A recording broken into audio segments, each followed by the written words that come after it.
Hi students, welcome to competitive exams material channel అండి. ఈ వీడియోలో మనం కొన్ని ఇంపార్టెంట్ జనరల్ సైన్స్ బిట్స్ని నేర్చుకుందాం. ఓకే, ఫస్ట్, పొగమంచులో కళ్ళకు ఇబ్బంది కలిగించే శక్తివంతమైన ప్రకోపకం ఏది? అది వచ్చేసి పెరాక్సియాటిల్ నైట్రేట్ అండి. పెరాక్సియాస్టిల్ నైట్రేట్.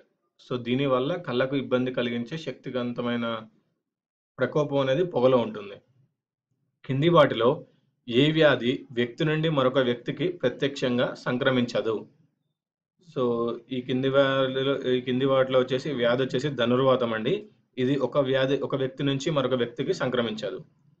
గడియారంలో క్వార్ట్జ్ స్ఫటికము దేని మీద ఆధారపడి పనిచేస్తుంది? సో గడియారంలోని క్వార్ట్జ్ పరికరం వచ్చేసి పీజో ఎలక్ట్రిక్ ప్రభావం దీని మీద ఆధారపడి పనిచేస్తుంది. నెక్స్ట్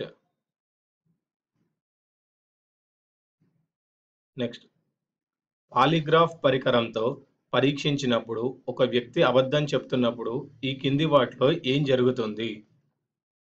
సో అతని యొక్క రక్తపీడనం పెరుగుతుంది, అతని నాడీ వేగం కూడా పెరుగుతుందండి. పాలిగ్రాఫ్ పరికరంతో పరీక్షించినప్పుడు ఒక వ్యక్తి అబద్ధం చెప్తున్నప్పుడు అతని రక్తపీడనం పెరుగుతుంది మరియు నాడీ వేగం కూడా పెరుగుతుంది.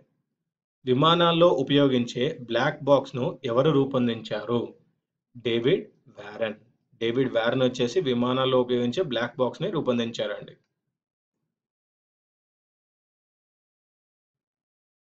నెక్స్ట్, స్టీలు బంతి పాదరసంపై తేలడానికి గల కారణం ఏమిటి? స్టీలు బంతి పాదరసంపై తేలడానికి కారణం పాదరసం కూడా ద్రవ రూపంలో ఉన్న లోహమే. వర్షపు బిందువులు గోళాకారంలో ఉండడానికి గల కారణం ఏమిటి? వర్షపు బిందువులు గోళాకారంలో ఉండడానికి గల కారణము తలతన్యత అండి. నెక్స్ట్, సాధారణ ప్రతిదీప్త ట్యూబ్ ఫ్లోరోసెంట్ ట్యూబ్ దేనిని కలిగి ఉంటుంది? ఫ్లోరోసెంట్ ట్యూబ్ దేన్ని కలిగి ఉంటుందండి? మెర్క్యూరిక్ ఆక్సైడ్ మరియు నియాన్ అండి.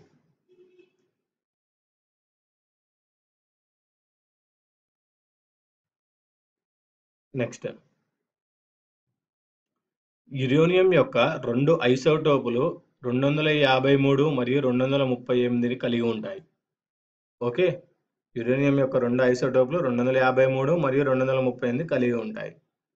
సో దాని యొక్క సమాన సంఖ్యలో ఏముంటాయండి? ప్రోటాన్లు. కృత్రిమ ఉపగ్రహంలో విద్యుత్ శక్తికి మూలం ఏది? కృత్రిమ ఉపగ్రహంలో విద్యుత్ శక్తికి మూలం సోలార్ సెల్స్.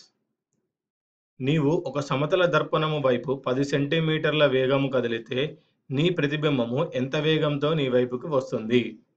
నీవు ఒక సమతల దర్పణం వైపు 10 సెంటీమీటర్ల వేగంతో కదిలితే నీ ప్రతిబింబము ఎంత వేగముతో నీ వైపుకు వస్తుంది? 20 సెంటీమీటర్లు అండి.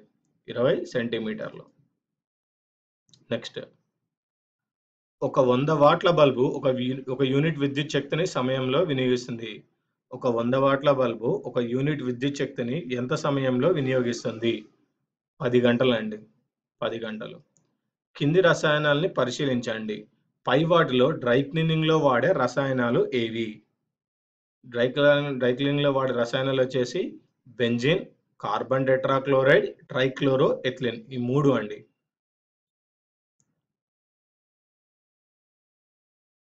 నెక్స్ట్, కఠిన జలము సబ్బుతో నురుగ ఇవ్వకపోవడానికి కారణము ఏమిటి?